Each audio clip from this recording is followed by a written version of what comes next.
on, guys? My name is Dr. Boyce Watkins, and I want to talk a little bit about this commentary I saw by Dave Ramsey on Bitcoin. Dave Ramsey and Chris Hogan, who's his partner on the show. He happens to be a brother, and I have a lot of respect for both of them.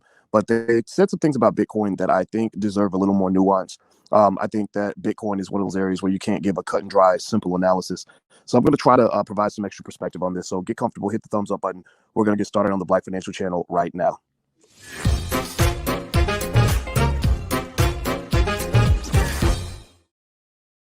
Hey, what's going on, guys? My name is Dr. Boyce Watkins. Welcome to the Black Financial Channel. That's theblackfinancialchannel.com. I want to talk a little bit about Dave Ramsey and this analysis I saw him do on Bitcoin. A guy called in and basically said that he'd made a lot of money on Bitcoin. I think he said he invested $1,500 and turned it into something like 150,000 or 115,000 or some big number. It was a big number. And I thought that was really cool, and it was great to hear. But one of the things that I heard from Ramsey, which was really interesting to me, I like Dave Ramsey. You know, he's a Southern guy like me. We believe in good core values of personal responsibility and things like that. And I like his show, and I like the guy Chris Hogan, the brother that's on the show with him. I think it's a great platform. But one of the things I want to kind of add some nuance on is this statement on Bitcoin. I've heard it before, so I thought it would be worth addressing. Basically, when the guy said that he made $100,000 on his Bitcoin, Ramsey and Hogan seem to take a really cynical view of the guy's decision to hold on to his Bitcoin.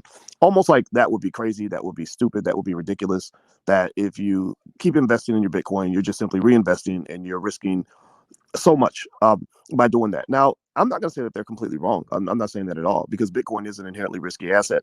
It's new. It's a digital currency. A lot of us are still trying to understand it. We're trying to figure out if traditional financial models fit what's going on with cryptocurrency. And I spend so much time talking to crypto experts. I spend a lot of time reading up on it. I spend a lot of time sort of understanding where the inherent value comes from. And, because one of my big fundamental questions from the beginning was, okay, is this currency or is this a speculative asset? It's a little bit of both, but it's more of a speculative asset. And also, I remember going through almost like a metaphysical process to try to understand Bitcoin by saying, okay, what is money in the first place? What is currency? And I remember reading tons of articles about the history and the origin of money. Where did money come from? How do we know the difference between money and a bag of carrots? Right. So here's the deal on the whole Dave Ramsey Bitcoin analysis. I'm not going to drag this on for too long, but I have to make this point. The reaction that I saw from Dave Ramsey and Chris Hogan was one that is almost like the way religion is. You know, in a lot of religions, you're taught to think that anything you don't understand is inherently evil and bad. You know, anybody ever see people that go to church and they think that anybody who's not a Christian must worship the devil? Like they think, I know some Christian folks that think Muslims worship the devil. I know some Muslim people who think that if you're not a Muslim, then you can't be connected to God. You know, that kind of thing. It's no disrespect. Whatever your faith is, I respect all of that. But I tend to be a person who believes that there's not one universal truth, that everything can be relative. And I think that financial religion is kind of the same way. I think that there are people who pray to the God of fiat currency. Right, they pray to the God of traditional financial models. If you listen to Warren Buffett talk, who's another really smart guy who's made a lot of money in the system that we've had, for a very long time, Warren Buffett hates Bitcoin. He thinks Bitcoin's terrible, and I think that part of the reason he dislikes Bitcoin is because it's a threat to his economic dominance or his dominance of economic knowledge. Warren Buffett grew up studying from this book written in 1933 or 34 called Graham and Dodd, or it was by Graham and Dodd, called Value Investing. And I know this book very well. I remember us referencing the book a little bit during my doctoral program, not in a serious way in the sense that we were learning from much more advanced sorts of theories. But Graham and Dodd was kind of seen as just a pivotal, seminal book on investing, and basically this idea of what is a value stock and what is a growth stock and how do you differentiate and how do you plan a long-term strategy. And it works. This stuff is good stuff. This is good fundamental stuff for you to learn for sure. But one of the problems that you have is that the world changes, and it doesn't mean that it's always changing for the better. It doesn't mean that the new stuff is always superior to the old stuff. It doesn't mean that Bitcoin is just this wonderful thing and it's going to be great and everything's going to be hunky-dory. It just means that the world is changing, and as quickly as you can tell a young person, look, don't buy into to all the new stuff just because it's new, or just the same way you can tell a young person that all that glitters ain't gold. You can also tell older people, like, it's not always better because it's old. Just because it's new doesn't mean it's bad. Just because it's new doesn't mean it's evil. It doesn't mean it's destined to flop. But one area where they're 100% correct is that Bitcoin is risky because the unknown is very risky. The unknown is something that can't eat you alive. If some aliens landed on the planet tomorrow, we'd be a little bit nervous because we say, wait a minute, okay, why are you here? Do you eat human beings? Like, what is it that you're going to do when you arrive? And that's something that has to be considered. So here's the deal with Bitcoin, right? I one thing that Dave told the guy was, he told him pretty definitively. He said, sell it. He pretty much seemed to be telling the guy to sell his Bitcoin immediately or sell a big chunk of it. Now I can understand why he'd want to shade some off the top, because if half your net worth is tied up in one financial asset, then you're violating a basic fundamental rule of investing called diversification. You should never have all your eggs in one basket. So in that regard, I agreed with him. And I also agreed with him that this asset is very volatile and kind of a crazy sort of thing. But at the same time, if you tell people to get out of the game, then that means they're going to miss out on some of these opportunities that are out here for you to get rich.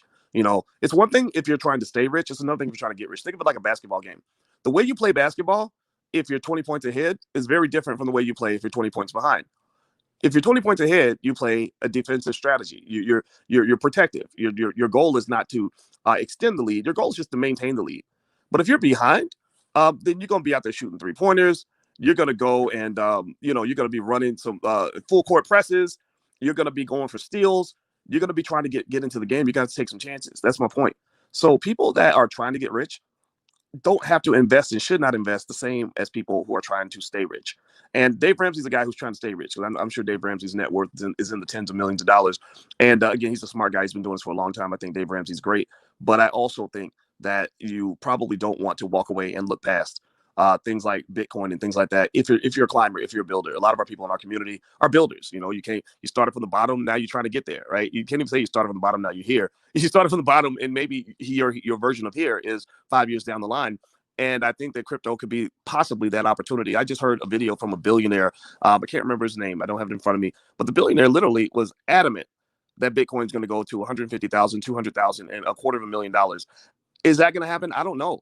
But I know I don't want to be sitting on the sidelines when it does. I don't want to miss out.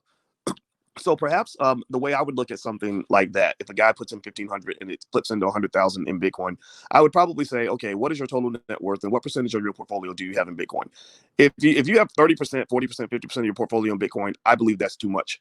But if it's 5%, 10%, 20%, not 20%, maybe 10 to 12%, then you know what? I get it. I completely get it. And I think that being there when the economic revolution occurs is important. And what's fascinating to me is that many of the people that have no faith in cryptocurrency have complete faith in fiat currency. And that is a problem, because you should not have complete faith in fiat currency. They are liquidating your dollars right before your eyes. You're sitting here watching them literally piss out money like it's confetti. And they they have the license to print money, and they're using that license and abusing it. So I'm not saying that fiat currency is dead. I'm not telling you that the whole global economic system is going to crash. I don't get into conspiracy theories, but I'm just here to kind of tell you that sometimes you think that your threat is on your left, when really there's a whole bunch of threats on your right that you don't even notice because you're so focused on the threat on your left. Okay, so that's my issue. I didn't have an issue with Dave Ramsey as a person or Chris Hogan. I think those guys are smart. I like them. But when they did the analysis on Bitcoin, I said, there's a little bit more to talk about here. At the very least, take your time. It don't cost you nothing to sit down and watch some YouTube videos to learn what digital currency is. I can tell you like this: a lot of people that you see on TV that will diss Bitcoin haven't even done the research. They haven't even sat down and studied it. They haven't talked to any of the crypto experts.